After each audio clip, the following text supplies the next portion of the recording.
Did you see that post? People are talking. Here's what's trending on the Rickey Smiley Morning Show. Have y'all seen the viral video online showing a staff member at Cinnabon in Wisconsin directing racial slurs and hateful remarks, including the N-word at a couple after ordering?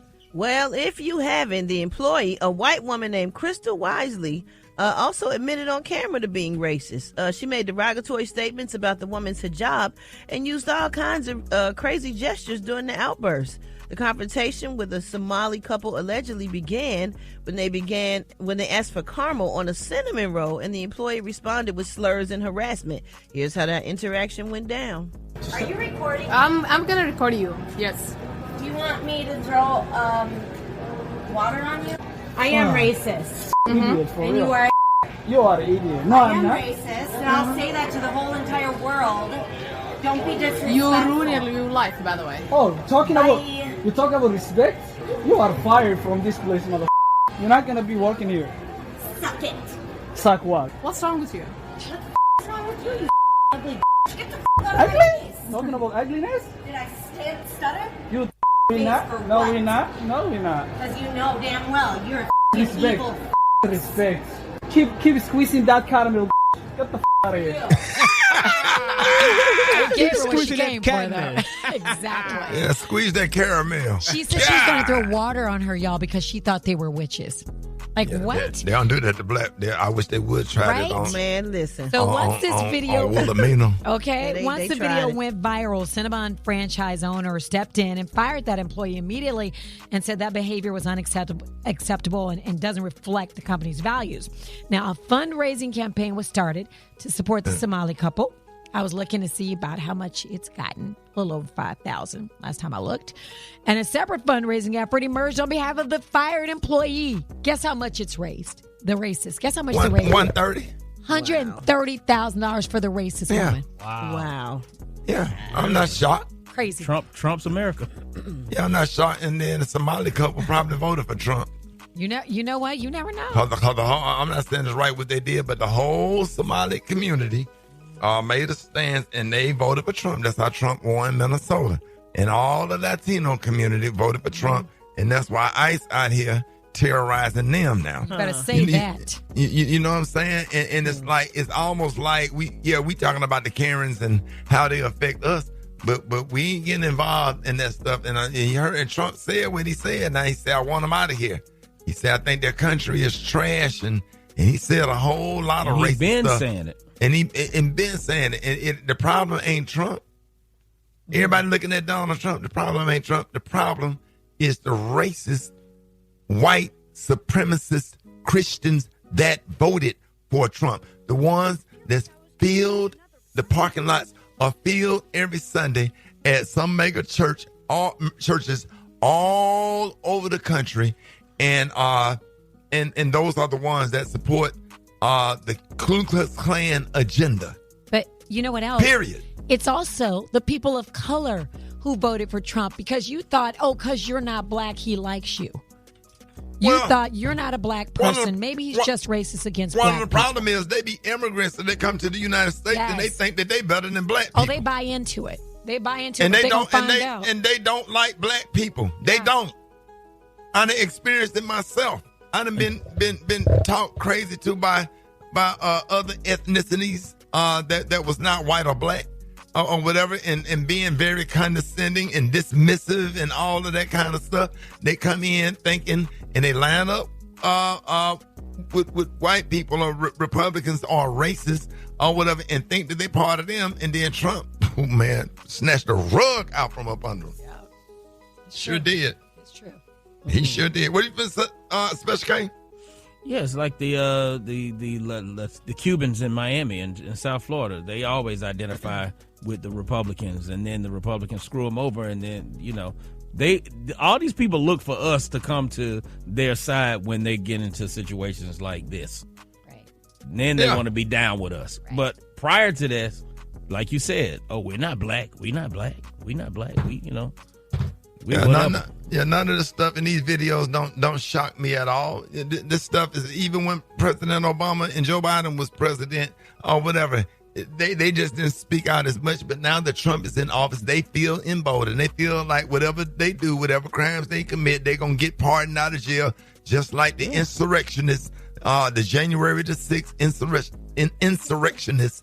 And they're just, a lot of them, they just racist. I just can't, a white pastor can't tell me nothing about God. Nothing. Ever have. From Jimmy Swaggart to everybody.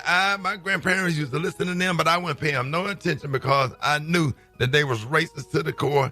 And then they try to use abortion and gay marriage as their core issue and whatever. But then when the racism came in, and all of a sudden, don't get me started. Obama, you can't love Trump and Jesus at the same time. Absolutely. And they have wrapped Jesus Christ up in the American flag.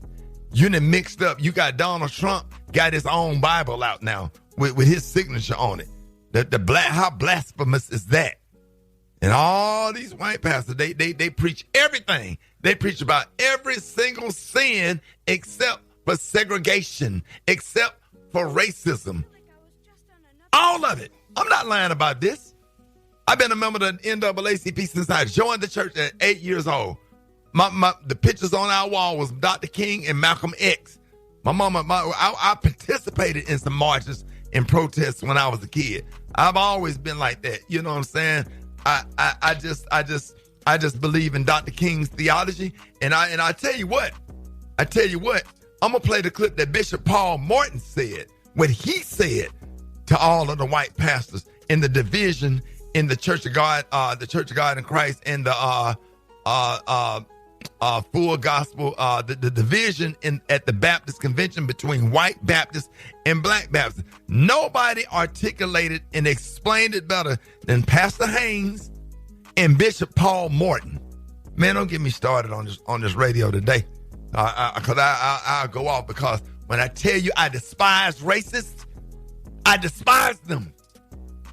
I can't even speak in the grocery store. I'm not even my normal self. I can feel the energy, except for the sweet lady that always ring me and my children up at Publix. Oh, they don't feel like you're supposed to be there. Don't get me started on this radio this morning. Let's go to the phones. Good morning. Yes, my name is Cynthia, and I'm calling from North Carolina. Just recently, I had a gentleman pull up behind me. I'm getting out from work, and he balled his fist up and said, "Hey, you gal," and then, "Hey, you in girl gal. I want you and your in people to get out of my town." And I politely put my stuff down and looked at him and said, "I'll do you one better and buy you a one-way ticket." And he pulled off. Yes, I'm from Charlotte, North Carolina. Yes, I had one. I run in one at the grocery store. She called me. She looked at me and she called me a black bitch, and she didn't even know me. So what I did, I got out my car and I told her I would drag her ass if she called me a bitch again.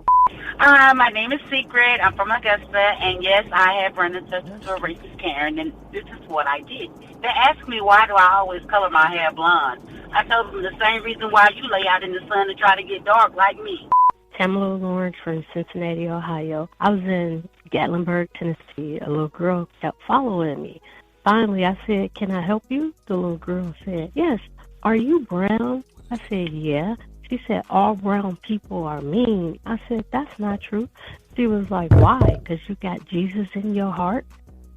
And I'm gonna tell you something else. I'm gonna go on another rant when I go. I'm gonna go to commercial, come back, because I'm really in my feelings, and it's been building up inside of me for years and years and years. And I've always have spoke out about it on the radio. I just try to keep good ratings and not turn this into a whole political show. Our ratings won't go down, but hell, since we're gonna talk about it, we're gonna talk about it. I'll be taking more of your phone calls coming up next. This morning, people want to get to it. I know people getting ready to go to work and all that stuff.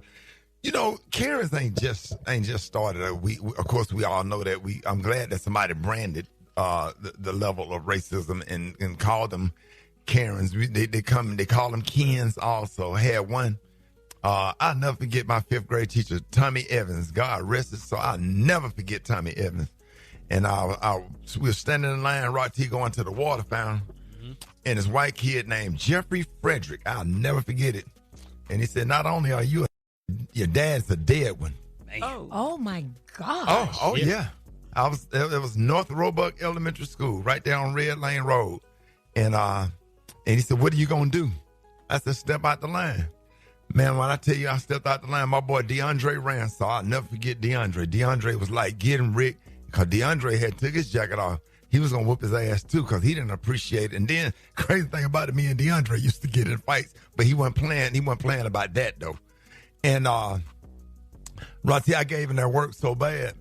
I ain't never in my life, when I tell you I whooped his ass, and he walked over to the water fountain and spit out a lump of blood with a tooth. I knocked his tooth out. Hey, dog. I'm talking about 5th grade. Yes, sir. I'm talking about when I tell you, I whooped his ass.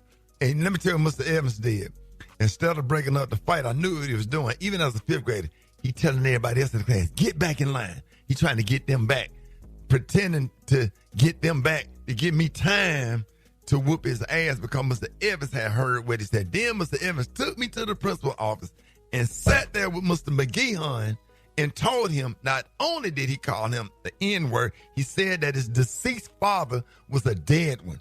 And Mr. Evans sat there as a man, as a dad. I didn't have one. You know what I'm saying? To have a black man stand there with you in front of a white male principal and take up for me and defend me, I didn't even get suspended. And I'll never forget Tommy Evans. He was my 5th grade teacher at North Roebuck Elementary School.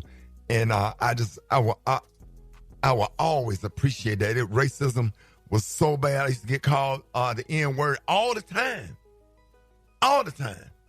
And here's a clip from, we're talking about racism in America and racist Karen Afridas. You wanted to make a point about the white pastors. What did you want to say? Ricky, I was just saying, I wanted to say, we're not painting all white pastors with the same, broad stroke and brush. We're talking specifically about white Christian nationalists, people who, believe their faith is tied to their race and their nation and their political party, not the teachings of Jesus. I just want to make that point. Afridas, I appreciate that, because you are absolutely correct. And here's what, Afridas, I don't know if you saw it, here's what Bishop Paul Morton had to say. Listen, as a black preacher, I'm disappointed by many of our white evangelicals. I just need to know, when did they change their mind? Southern Baptist white evangelicals formed in 1845 by white Baptists who split from Northern Baptists over an issue of slavery and racism that Southern Baptists practiced. But in 1995, I thought they broke that racist generational curse because they apologized for their forefathers. Why did they change their mind, or did they believe in their apology? Many want a law to make America a Christian nation. America is not a Christian nation, but it's a nation with Christians in it, because a racist life does not represent Christianity. Taking from the poor and giving to the rich does not represent Christianity. You should know your Bible. Christianity cannot be a forced law. Yeah. Boy, when I tell you, you need to watch that whole clip, y'all. It had, I sat in the middle of the bed with tears. It was so powerful what he said, and he only articulated what I could not articulate. And he said everything I felt and been feeling for a long time. I just got irritated when I see certain pastors on TV and change the channel, because you ain't finna sit here and tell me nothing about the God that I serve. Nothing. I watch the way you treat me in the grocery store and how you treat me when I go into certain restaurants and different places in your air, not Christian and not loving. And it's not what we was talking about this morning. We want to know if you ever had a run-in with a racist Karen. So if so, tell us about it. And we're really talking about the mood of the country and what people are dealing with. And we want to know how you handled it. Good morning.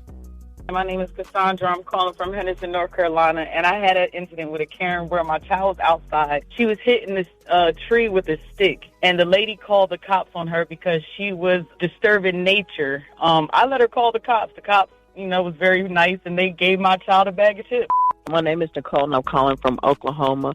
I had a racist encounter with Karen recently. I was in the grocery store, and we were trying to both kind of head to the checkout at the same time, and she said, "You know what you're supposed to do. Just go ahead and let me go." I said, "What I'm supposed to do? This is the tone of America right now. They feel as though we're supposed to submit to them. It's a trip." My name's Lisa Foreman. I'm from Indianapolis, Indiana.